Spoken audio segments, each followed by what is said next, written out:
I'm John Gablowski, entomologist with Manitoba Agriculture, and our topic today is beneficial insects. And right now I'm on the first slide in the slide set that I sent you, so I'll start there and I'll say next every time I want you to advance. Now when we talk about insects with people, everyone's got kind of a predetermined attitude towards insects. To some people, insects are bad or not good, and they'd rather have fewer of them. To other people, like myself, they're really cool, and I can't get enough of them. And there's a lot of people that are kind of in the middle.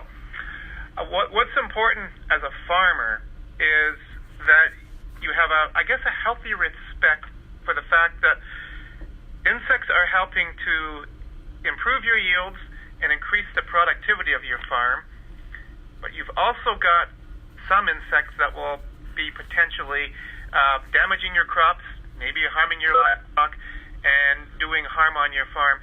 So we can't really paint insects as good or bad. You've got both. And the challenge as a farmer is, first of all, knowing the good and knowing the bad, and knowing how to deal appropriately with the ones that might be causing some harm, and trying to do as little harm to the beneficials as you can. So one of my goals today is to help you identify some of the key beneficial insects that you'd be seeing on a farm or even around a yard or house. The insect on the title slide is a highly beneficial insect. They are quite common, but a lot of people don't recognize the stage of it. If you don't know what that is right now, don't worry. By the time you're done today, you'll know what this one is, and hopefully quite a few more of our beneficial insects. So we'll go to the next slide. So on any given farm or even garden situation, you do have a lot of insects.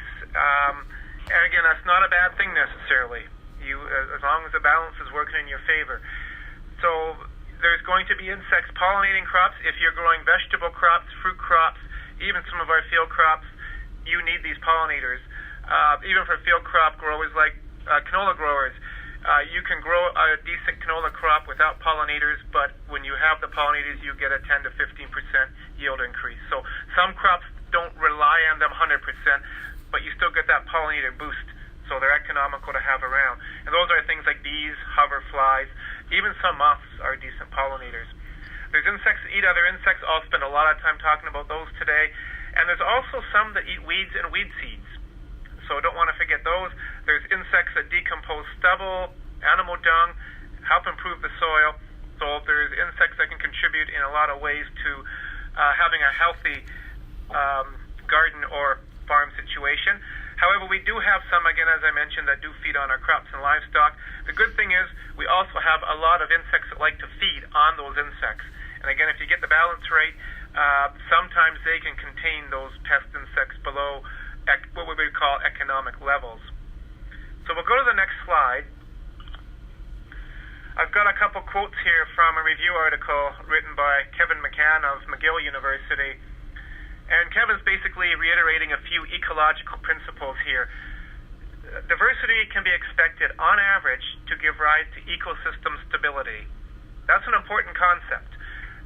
The less diverse an ecosystem is, the more likely you are to have individual species that kind of take off and maybe get to levels where you don't want them. So his second quote there, invasions most frequently occur on cultivated land where human influence has produced greatly simplified ecological communities. So in a farm situation, plant diversity is certainly good. If you are able to grow crops through intercropping, polyculture, or just having a variety of plants in a field situation or on a farm, that's good. Diversity is good. And that's one thing we have to remember, but it's not always possible to do large scale. But if this same concept applies to insects, if you've got a good diversity, you're less likely to have some of the outbreaks of our potential pest ones. So again, it's good to have these beneficial ones around, but you have to recognize what they are. So we'll go to the next slide. So with this slide, I've listed 10 major groupings of insects and arachnids, in this case being spiders, that contribute to managing crop pests. And I'm not going to cover everything that's on this slide because we'd be here all day, and eventually some of you are going to want to eat. So I've just picked out certain ones that I will cover. I've put an asterisk beside 5 groups of insects that are, I'll call them, of major significance in keeping our potential pests in check. Things like dragonflies, damselflies, predaceous thrips, they will contribute, they will help. But again, the 5 groupings here with the asterisk, there are major contributors to biological pest control. And you'll notice on the right-hand side of the screen, some of the insects I've bolded. The ones that I've bolded, those are the ones I'm going to spend most of my time on. Again, just because of time constraints, there's so much here that I'd be able to talk all day on beneficial insects, but I'm going to focus in on a few of them. And my goal is that by the end of this webinar, you will know how to identify and some of the characteristics of each of these ones that I've bolded. So we'll go to the next slide. And I'm going to start with a group called the true bugs, or Hemiptera. Hemiptera is the scientific name, but these are what we call true bugs. Now, true bugs, to a lot of people, a bug is synonymous with an insect. To an entomologist, a true bug is an insect that the wings are kind of divided. So if you look at the stink bug on the right-hand side of your screen here, you'll be able to see that the front part of the wing is kind of leathery. The tip of the wing is very membranous. So when the wings overlap, you get the sort of membranous part at the end. That's a characteristic of true bugs. It's easy to see in some of them, like the stink bug on the right and the ambush bug in the middle. The damsel bug on the left may not be as obvious, but they're also a predaceous true bug. The other characteristic of a true bug that's worth noting is they've got a tube for a mouth part, like a mosquito does. So they eat juices of things. So true bugs that feed on plants suck plant juices, things like lygus bug, some of our plant bugs. The predaceous true bugs feed on the sap or the guts and the blood of other insects or animals. So all the true bugs I'm going to be showing you here, they're basically putting their beak into another insect and sucking the juice out of them. So we'll go to the next slide. And the first true bug I'm going to show you is the minute pirate bug. So they called it minute for a reason. Everything looks big in a slide, but what you see on the left, that black and white insect, if you were to see that running around on one of your crops, they're about 2 millimeters, 2 to 3 millimeters long. They're tiny little things, but you will recognize the white and black patterning on it. If you have a magnifier, it's really easy to see these. They're very quick. They're often running around. One thing that's kind of good and unique about them is they prefer to feed on other insects or insect eggs, but they can sustain themselves on plant saps if they need to. They're not considered a pest of plants. They really don't take a lot of sap, and they will feed on nectar and pollen as well. But again, they're of no harm to the plant. Their preferred food is other insects. So they're able to sustain themselves on the plants if insects aren't there, but once there's some of your potential pest insects showing up, that's what they're going to start feeding on. The way they feed, they put their beak into the other insect, they pump in some of their saliva, there's enzymes in there that start digesting their prey, and then they kind of suck it up. Greenhouses sometimes use minute pirate bugs. You can buy them from biological suppliers that supply greenhouses or biocontrol agents. They often call them aureus. That's the genus of the minute pirate bugs they sell. And you can buy them, release them into greenhouses, and they'll run around eating up aphids, mites, thrips, things like that. So minute, aggressive, like a pirate, and true bugs, the minute pirate bug. So we'll go to the next slide. Now this insect has a name that probably isn't really fitting of an aggressive predator. It's called the Damsel bug. Other insects that are predators, other predaceous bugs get cool names like ambush bug and assassin bug and pirate bug. this one gets called the damsel bug. But we think the reason for that is they're very delicate looking. They're kind of long, slender insects, but very quick and very good predators. We've got 12 different species of them in Canada. They're often very abundant in fields and very good predators. You'll see these things running around a lot in the fields. What is deceiving, though, with damsel bugs is because they're so quick,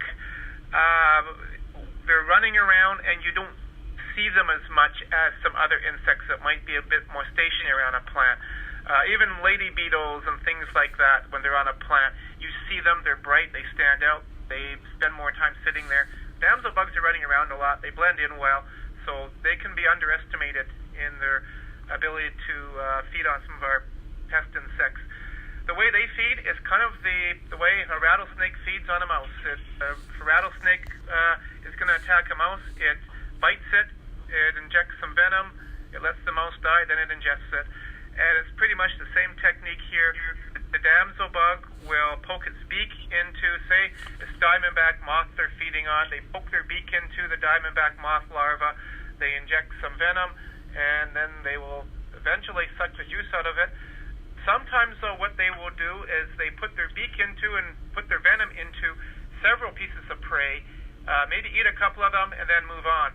So sometimes they will actually kill more than they consume, which in one regard might make them extra beneficial. So we'll move on to the next slide here.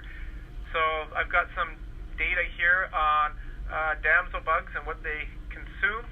I mentioned they will feed on caterpillars like diamondback moth. They like aphids, caterpillars, but they're really quick. So basically, anything their size or smaller that's moving that they can catch, they'll probably try to eat. One study that was done in a lab situation, they were dropping diamondback moth larvae into a container with damsel bugs and measuring how many they ate in 24 hours. And at the bottom, I'm showing some of the data from that study. On average, the female damsel bug was able to eat 131 eggs or 95 larvae in 24 hours. I should say it killed that many. Keep in mind, sometimes they kill more than they consume. So that's a pretty impressive number. They probably don't consume quite that many in the field because there's searching time involved, which is minimized in the lab situation. But bottom line, they can consume or at least kill a lot of prey in a given day. So we'll move on to the next slide. The other thing about damsel bugs, I mentioned they're quick, and they have been observed catching and consuming things like flea beetles and lygus bugs, which are very quick insects. Now, these probably don't make up a big part of their diet. If there's caterpillars that are sitting there on the plants, they'd be an easier target and a good meal rather than a lygus bug or a flea beetle. Be a lot easier to catch. Aphids are a really easy meal, but if they need to, they can run down and consume some of the faster prey, such as lygus bugs and flea beetles. So very quick, probably not a big part of their diet, but they will feed on these things.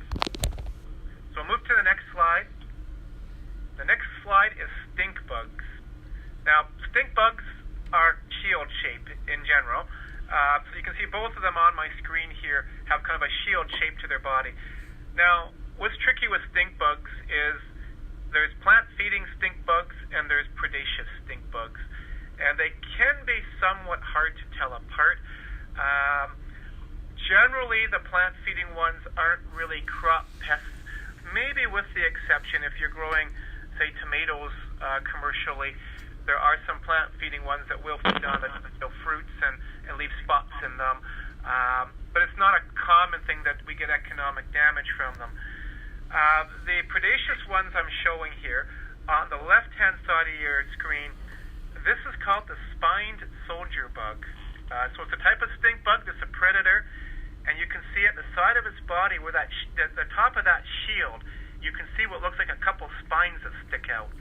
So if you see a stink bug with those spines sticking out of the top of the shield, that's probably the spine soldier bug. That's a predaceous type of stink bug.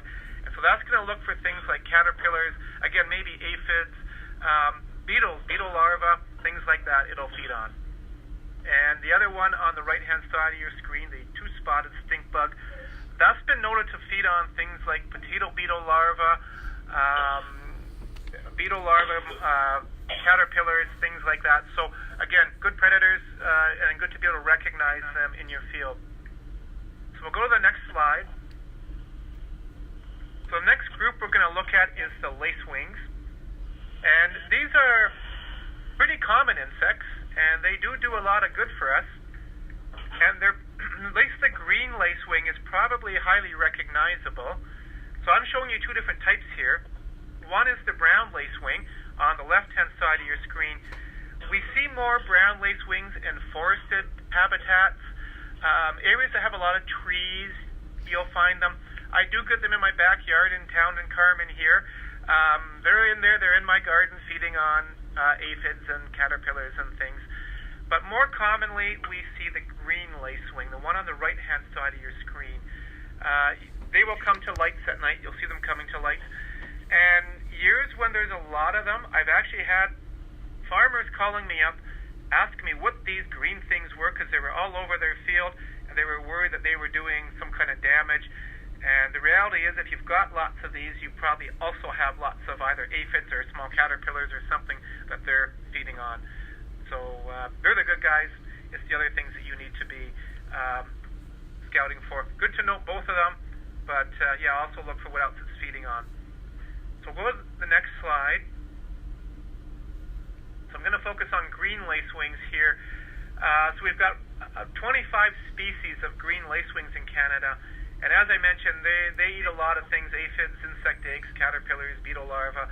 Basically anything their size or smaller that moves, they will probably attack and eat, including their siblings, unfortunately.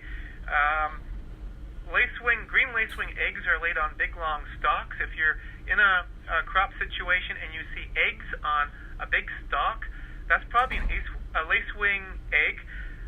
We think they lay the egg on a big stalk because it gives the siblings a better chance of survival.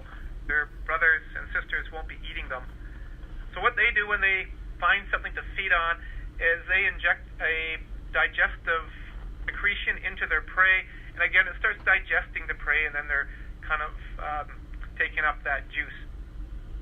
If you're somebody who does have a greenhouse operation, once again you can buy green lacewings. They're reared and sold as biocontrol. They're generalists. You probably could use them in a small farm or garden situation as well, but it's hit and miss whether they would hang around and do a lot. It depends on what's there to feed on. If there's not a lot of food and you buy a bunch of them and release them, they'll probably just disperse. If there's a lot of aphids or diamondback moth larvae or something to feed on, they may hang around. But they are available through biological control houses as well. So we'll go to the next slide. And a little bit of data on what they feed on.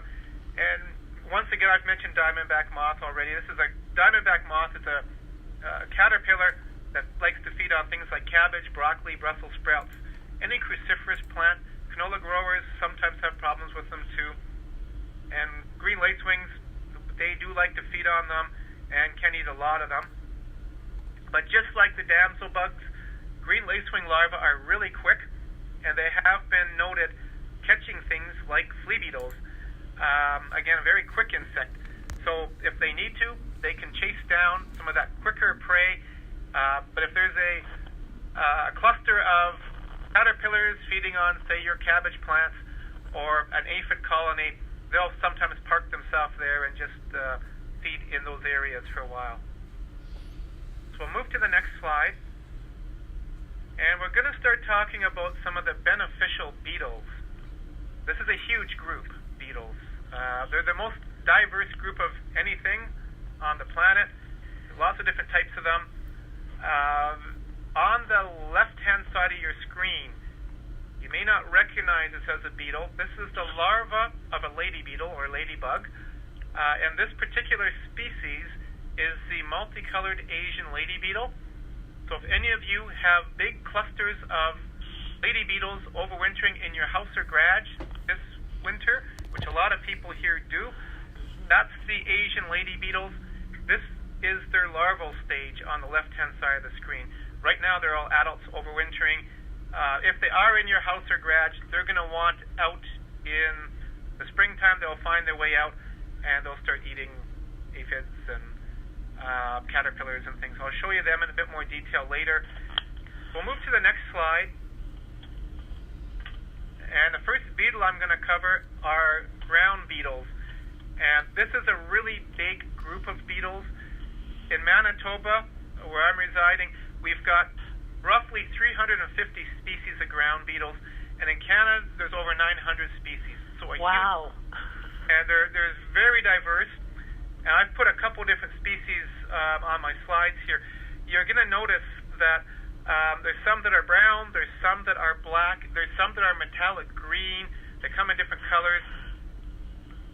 Generally, they're nocturnal, meaning they feed at night, and in the day, they're going to hide under boards, rocks, clumps of soil, leaves. They like to be hidden during the day. So if you turn over a clump of soil or a rock or something, and you see this black or brown beetle that scurries away, good chance that's a ground beetle. We do have a kind of a subgroup of ground beetles called the tiger beetles, and they're usually metallic colored. They're very quick, and those ones hunt during the day. They're a little different, but most of them are nocturnal, feed at night. And on the right-hand side of your screen, that's a ground beetle larva. They usually live in the ground. They usually have a little hole they like to stick their head out of. If there's some prey that's close by or running around near their hole, they'll come out and grab it with their mandibles. So we'll go to the next slide. Pests that ground beetles consume, they generally like larger prey, things like caterpillars, beetle larvae, fly larvae. So they feed on things like cutworms, potato beetles. There's some species that will climb potato plants and feed on potato beetle eggs, larvae, and the pupa.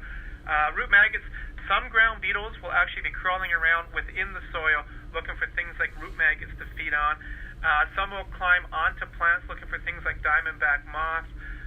Wheat midge, a potentially serious pest of wheat. Again, those species that crawl around in the ground will feed on wheat midge, larvae, and pupa. So we'll go to the next slide. So here's my photo here is redback cutworm, which can be one of our more damaging cutworm species in the prairies. And in a study in Alberta, they found that there were 7 different species of ground beetles in one field that were feeding on redback cutworms. So they concluded that they can be a quite important predator of cutworms in that study. So we'll move to the next slide. As well as feeding on prey, caterpillars and beetle larvae, there are some species of ground beetles, and I've listed 2 different genuses of them, Harpalus and Amera. Ground beetles and those groupings will also feed on weed seeds. They like the bigger seeds, so things like lamb's quarters, pigweed, any of those larger seeded weeds, they love consuming the seeds of those plants. And again, if they're quite abundant in or around your field, they may contribute to biological weed control as well. So we'll go to the next slide. And we'll move on to another group of beetles. This is the Rove beetles.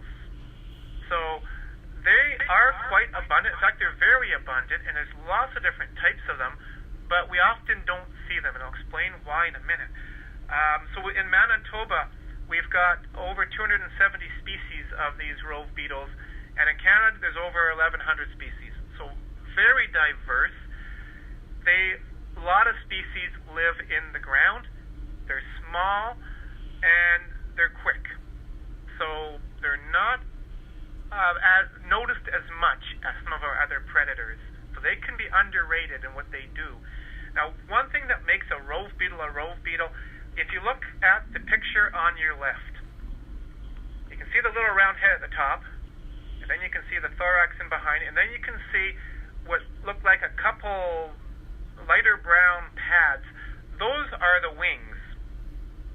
The wings of Rove beetles are very short, and usually most of the abdomen is exposed behind the wings. And the picture on the right is a little bit blurrier, but same thing. You can kind of see the very tiny wings and the exposed abdomen. Now, these are tiny insects to begin with, and they've got these tiny wings, this is exposed abdomen. When they run around, sometimes they hold the abdomen kind of bent upwards. That's one of the reasons they call them Rove beetles, because of that. Some people call them staff beetles as well as Rove beetles, because when they run, their abdomen will be kind of crooked upwards like a staff. Very quick, so they're running around often in the soil looking for things like root maggot larvae, possibly small cutworms, wireworms, things like that to feed on. So we'll go to the next slide. So here's a particular species of Rove beetle that we do have a lot of across the prairies, Elyacra, and there's been some studies on how many root maggots they will consume. And in one of these studies, on average, one adult was consuming 23 eggs or 2.6 larvae per day. And they conclude that under optimal conditions, a single pair could consume about 1,200 eggs and 128 larvae in their lifetime. And this is good. Root maggots are those fly larvae that feed on your turnips, cabbage, and broccoli roots. Canola growers sometimes have troubles with them as well. But there's also related species that feed on onions and other vegetable crops. So these Rove beetles, they're in the soil, they're running around, they're looking for things like that to feed on. So we'll move on to our next slide. And lady beetles. So if you remember back to my title slide to the presentation, I showed you an alligator-shaped insect that was black with a bit of white markings on it. I didn't tell you at that time what it was. That was a lady beetle larva. And I'm using the word lady beetle. Lady beetle, they're synonyms, same thing. So if we want, we can call them ladybugs. But what I want to make sure you can recognize is not just the adult stage, which I know most people can recognize, but also the larva and the pupa stages. So on your left is the larva stage of the 7-spotted lady beetle. The black and white one I showed you at the very beginning of the presentation, that was the larva of a 13-spotted lady beetle. But generally speaking, the larvae are kind of alligator-shaped, either black or grayish, and they may have white or yellowish markings on their body.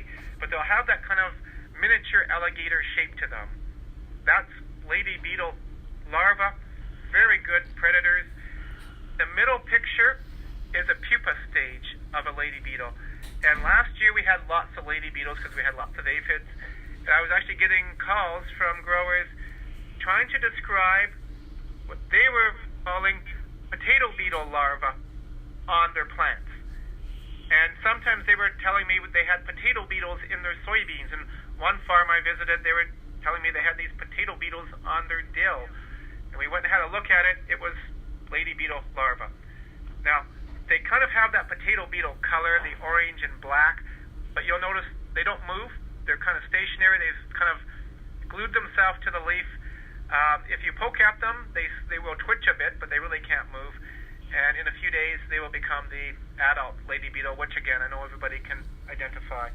And we do have a lot of different types of lady beetles, 66 species in Manitoba to date, and roughly 160 species of them in Canada. So we'll go to the next slide.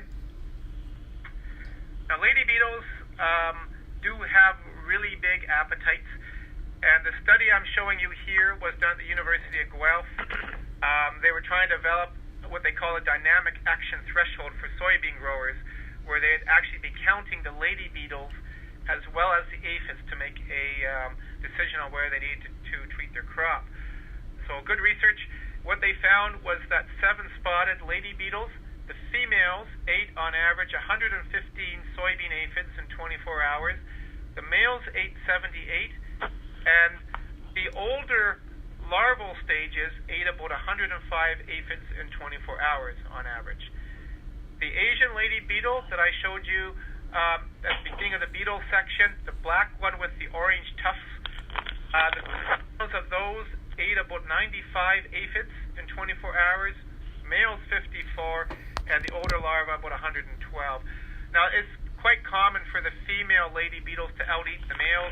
They've got reproductive needs, so they can eat a lot.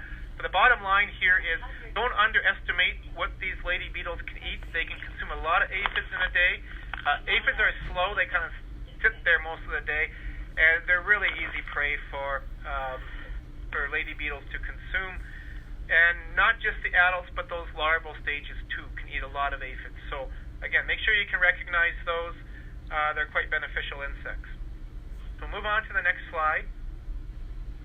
I'm going to talk about flies for a few moments. I know flies get a bad rap because to a lot of people, mosquitoes are flies, horse flies, deer flies. There's a lot of flies that we just don't like. But there's also a lot of good flies. So there's a few that are, I guess, friends of the farm and farmer.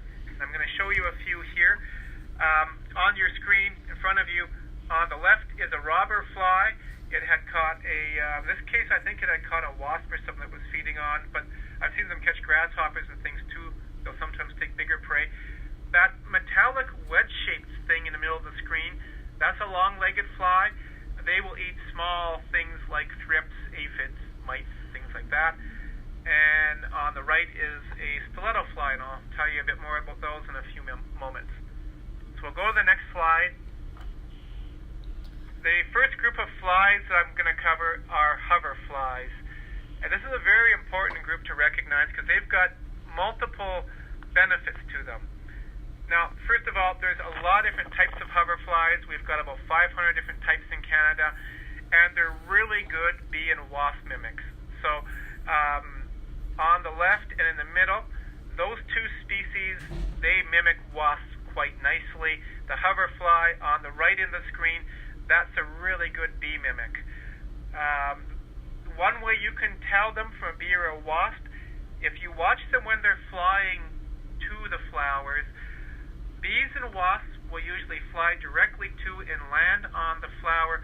Hover flies have this ability to hover like a helicopter. So often they will come to the flower and they kind of just hover like a helicopter in place for a little while. Then they land, take a bit of nectar, then they hover again. They tend to spend a lot of time doing this hovering. So if you see what look like tiny little bees or wasps hovering in front of flowers, those are probably hover flies. And they can't sting you. Hover flies are flies. They don't have a stinger. They're totally harmless. Some of them can be even the size of a bee or a wasp. But if they're hovering, they're a hover fly. They're not going to harm you. They're pollinating your plants. And once their eggs hatch, the larvae are what you see on the top of the screen. Again, we've got lots of different types. They can be brown. They can be green, different colors. They're kind of slug-like. And the one on the top, the upper right photo, the brown one, you can kind of see the tapered mouth parts at the bottom of that larva. So they've got a kind of a tapered head, and they've got a hook for a mouth part. So what they will do is they'll impale an aphid with that hook, hold it up, suck the juice out of it, plop it down, impale another one, hold it up, suck the juice out. And it's actually kind of amusing to watch because you can literally see that aphid deflating. It's kind of like somebody eating a freezy. It just kind of deflates, and then they put it down, grab another aphid, suck the juice out. And they can consume a lot of aphids, and they will also feed on thrips and other insects as well. And we'll go to the next slide. So the study that I'm showing here is a particular species of hoverfly, Episurfus bautatus. And in this study, they were looking at how many aphids they can feed on over their lifetime as a larva. And their field portion of this study, they found that they ate almost 400 aphids per individual during their larval development. They also did lab studies, and some of their estimates were a lot higher in the lab studies, but in the lab, there's really no searching time. They were just kind of able to sit there and feed all day, whereas in the field, they did have to search for their prey a bit more. So probably somewhere in that 300 to 400 aphids per individual is what they would consume as a larva. How long are they larval? How long do they spend in the larval stage? They're usually in the larval stage for a couple of weeks. But again, it depends on the species because we have different types of them. So many. But it's going to be somewhere in that 2 to 3 week range as a larva. And in that time, it'll be, again, 300 to 400 aphids. Thanks, John. So, yeah, so quite a bit of aphids consumed. They'll be in the larval stage for 2 weeks, and they can eat 300 to 400 aphids. So we'll go to the next slide. Which one? So the next slide I'm showing you stiletto flies. And you'll notice the fly on the right. It's a very hairy fly. They're easy to tell from other flies because they're just so hairy. And we've got about 30 different types of them in Manitoba. What this fly does is it lays its eggs in the soil. When the eggs hatch, they become very much worm-like. So what I'm showing you on the left side of the screen is the larva. And a lot of time when people find these and are asking me about them, they think they're wireworms. But they're too pale to be a wireworm. They're white. Now, wireworms do have a few pairs of true legs. These don't. Totally legless, but they're really quick. And if you disturb one of these, they'll squirm like a snake to try to get away. Very quick. They're running around, or not running around, they're squirming around, looking for things like root maggots. Wireworms is one of the things they will feed on. So they feed on insects living in the soil. We'll go to the next slide. So I already mentioned wireworms. Unfortunately, they will consume earthworms as well. They're not too picky. Earthworms are good. We really don't want too many things eating earthworms. But they do have a broad appetite, and they're going to consume whatever they can find in the soil. So we'll go to the next slide. And one final beneficial fly I'll talk about is actually another big group of flies called tachinid flies. And we've got about 500 types of these tachinid flies in Canada. And what makes a tachinid is if you look at the back of the body, there's usually a lot of bristles or hairs on the back of the abdomen. And that's one way you can tell them from other flies. A lot of them might look like a housefly, but if you look carefully, they're a bit more bristly or hairy than your regular housefly would be.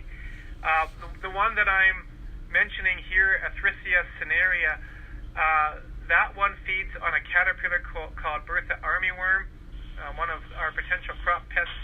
And one of the studies back in the 70s, they found that this parasitic fly could kill over 20% of a Bertha armyworm population. So they're not going to wipe them out, but that's just one species doing its feeding.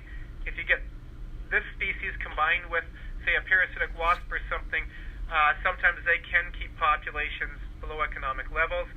The other thing I do want to point out here, I've got a Bertha armyworm on the right-hand side of the screen here in the photo. You can see a white ring on the thorax of this caterpillar with a hole in the middle. That's the breathing hole for the larva of the fly. So what happens is the fly lays its egg on or in the caterpillar. The egg hatches, the fly larva lives inside the caterpillar, kind of eating its guts out, and it's made a breathing hole for itself. So if you see caterpillars in your fields or crops, and they've got this white ring on their back with a hole, they're probably parasitized by a tachinid fly. We'll move on to the next slide. And I'm going to wrap up by talking about wasps that you want. Now, when I use the word wasp, a lot of people don't like wasps because wasps sting. It's actually only a very minute group of wasps that are really a threat to sting people. Wasps are a very hugely diverse group of insects. Most of them are highly beneficial, and most would not sting a person. The picture that I'm showing you on the right-hand side of the screen is an armyworm. So armyworms will feed on cereal crops, some vegetable crops. So they're a caterpillar that can do a lot of crop damage. The wasp I'm showing you here is called Cotesia. They lay an egg into an armyworm. That egg starts dividing. One egg can become, say, 50 or 100 or even more eggs. And you've got a bunch of eggs that hatch inside of one caterpillar, all the wasp larvae are the same age, and they're selectively eating out the guts of this caterpillar. The photo that was taken here, I was coming back from one of my noontime jobs, and my summer students came with a container that had our armyworms, and they were wondering what's going on, because one of the armyworms had a whole cluster of these larvae coming out of the side of the armyworm, and that was all the Coccinellidae larvae emerging from the armyworm. So that one was parasitized. And in fact, I think that population of armyworms, 60% of our armyworms were parasitized with Coccinellidae. So they can be highly beneficial. So we'll move on to the next slide. And this slide shows you a few different groupings of parasitic wasps. And again, these groupings I'm showing you here, these are not wasps that can sting people. They're looking for insects to lay eggs into. And you can see that some of these groups are huge. Ichneumonids, we've got at least 2,000 species in Canada. Braconids, over 800. So we've got a lot of these tiny, most of them are tiny black wasps flying around looking for insects to lay eggs into. With a few exceptions, we've got a few larger ones, which I'll show you in a second here. So we'll go to the next slide. So one that can be really good for anybody who's growing anything in that cruciferous family of plants. So cabbage, broccoli, cauliflower. You often get pests like diamondback moth and imported cabbage worm. These are caterpillars that are feeding on your cabbages and your cole crops. There's a very tiny black wasp called Diadegma. And it doesn't overwinter here. Neither does diamondback moth, at least not well. Both of them get kind of blown in early in the season. And if we get a year where we get a lot of diamondback moth getting blown in and not a lot of Diadegma, the diamondback moth can be a problem. We've had years where we do get a lot of diamondback moths showing up, but they really don't amount to much. And part of the reason in some of these years is Diadegma. They get blown in. If they're in high numbers, they're searching for these small caterpillars to lay eggs into. And sometimes, again, they can take out a very significant part of the population. So it's always good when we have a lot of these wasps blow in. So we'll move to the next slide. One point I want to make is regarding parasitic wasps. If you want a lot of these things around your farm or your garden area, have some floral resources available. A lot of our parasitic wasps, it's the larva stage that lives inside of and feeds on the pest insect. The adults feed on nectar. That's their main food. So having flowering plants throughout the season on a farm or in a garden situation is good. Floral resources are great. So if you've got a woodlot area near a field, or maybe even strips of flowering vegetation throughout a smaller field, that can help keep some of these parasitic wasps around. So we'll go to the next slide. Now, the next parasite I'm going to show you, I've been talking about how these parasitic wasps are usually very tiny black wasps, and most of them are, but we do have exceptions. The one I'm showing you here is Banchus flavescens, and they're looking for large caterpillars to parasitize. They're a larger orange wasp, so they're much more easily recognizable, and they're looking for small caterpillars to lay eggs into. In this case, it's a Bertha armyworm, and on the right-hand side of your screen, that's a Bertha armyworm, and the white thing coming out of the middle of the caterpillar, that's the Banchus larva. So once again, the larva lives its life inside the caterpillar, eats the guts of the caterpillar out. The caterpillar dies, the wasp emerges as a larva, and then will form a pupa case for itself. So we'll move to the next slide. Here's Banchus again. The same studies where we talked about the hairy flies, they also studied parasitism of Banchus, odd Bertha armyworm, and in that study, Banchus was able to parasitize about 40% of the Bertha armyworm population. So again, they can be highly beneficial. So we'll move to the next slide.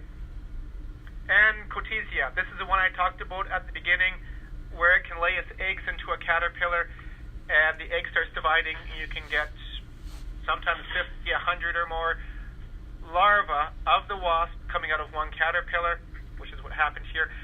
What I want to draw your attention to, though, is the bottom of the screen. There's a photo of a wheat head with a cluster of, in this case, I took a picture of this at a research farm.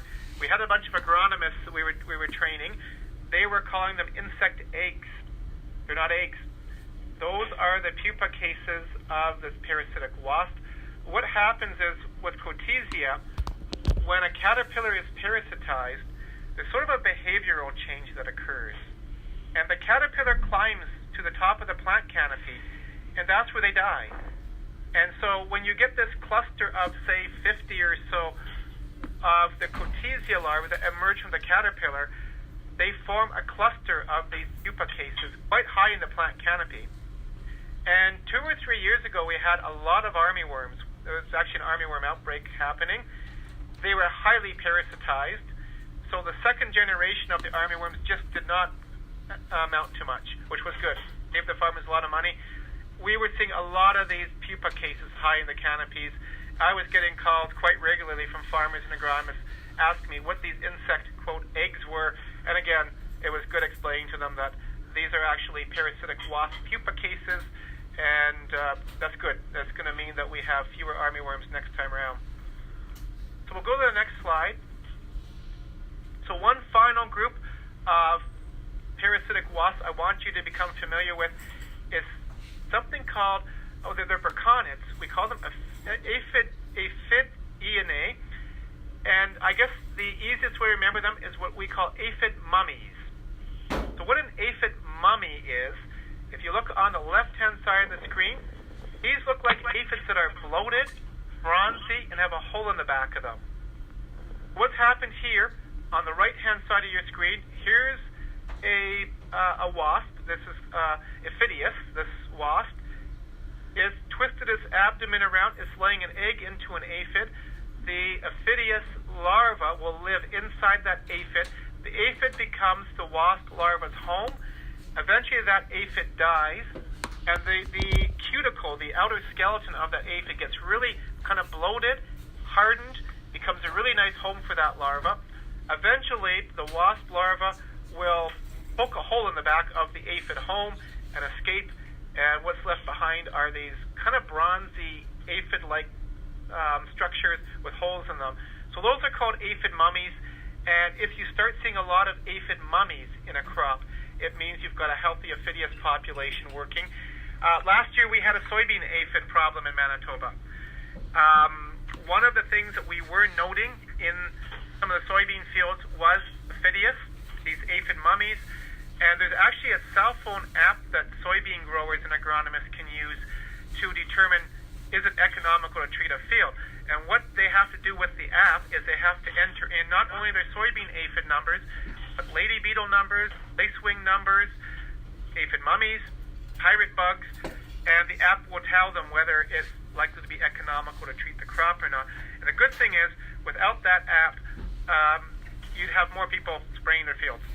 When you factor in the natural enemies, oftentimes what seems to be an economical aphid population, the app is advising don't spray because you've got enough natural enemies to grow this population. That doesn't always happen, but sometimes the natural enemies will do the job for you. And last year, there certainly was some spraying for soybean aphid, but there was a lot of fields where people were keeping an eye on it. But the natural enemies were high enough that they decided, let's just leave these fields alone. And in a lot of these cases, the natural enemies did clean things up pretty good. So we'll go to the next slide. One final thing I'll just mention here. I do some biocontrol releases in Manitoba. There's a newer insect called cereal leaf beetle that feeds on our cereal crops. They can be an economical problem, but there is a tiny little wasp that really likes laying eggs into their larvae. And once we found cereal leaf beetle in Manitoba for the first time, I started importing these parasitic wasps from a colleague in Alberta, and we've been releasing them across Manitoba. And so far, we have not had economic populations of cereal leaf beetle. Now, I'll mention right off the bat here, the only time I would ever release anything, another insect, is if we know pretty much 100% that it attacks the pest we're targeting and nothing else. In the older days, there's been too many releases that probably shouldn't have been done because they were feeding on things other than the intended insect. Nowadays, to do biocontrol releases, you have literally decades of research to show that what you're releasing will target that pest and pretty much that pest only, which is what we're doing with cereal leaf beetle. So we'll move on to the next slide. I'll just wrap up by mentioning that I've talked a lot about a lot of our beneficial insects, how important they are, how to recognize them, but there's things that you can do to help make sure you've got a good population on your farm. First of all, I appreciate a lot of you are organic farmers. You're probably not using insecticides. That alone will help preserve them. If you are using insecticides, there are natural insecticides that can be used on organic farms. Some of the insecticides are somewhat selective.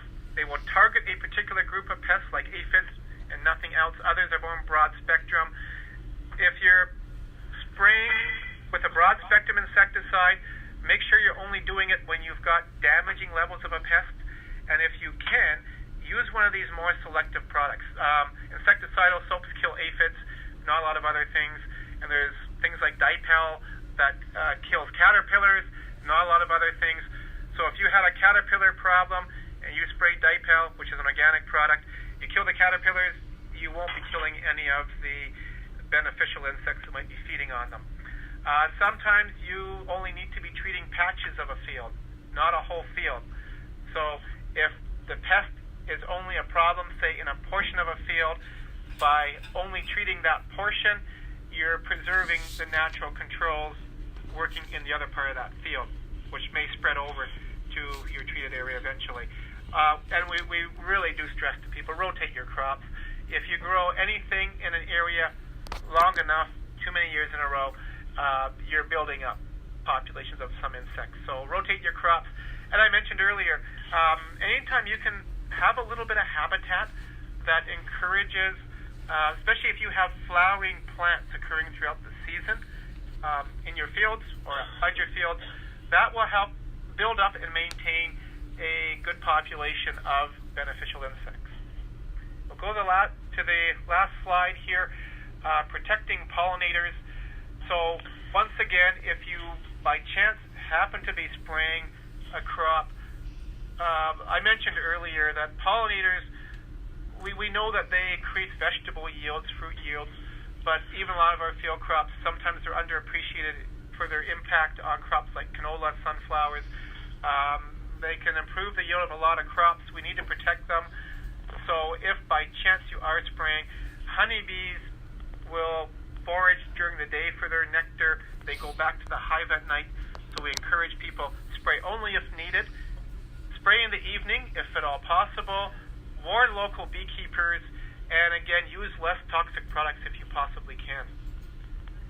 So I'm going to end with that. I'll go to the next slide, which is my contact information. So if you do have any questions, I know we're coming end of our hour here, but if you've got any questions, I don't mind answering a few before our time is up.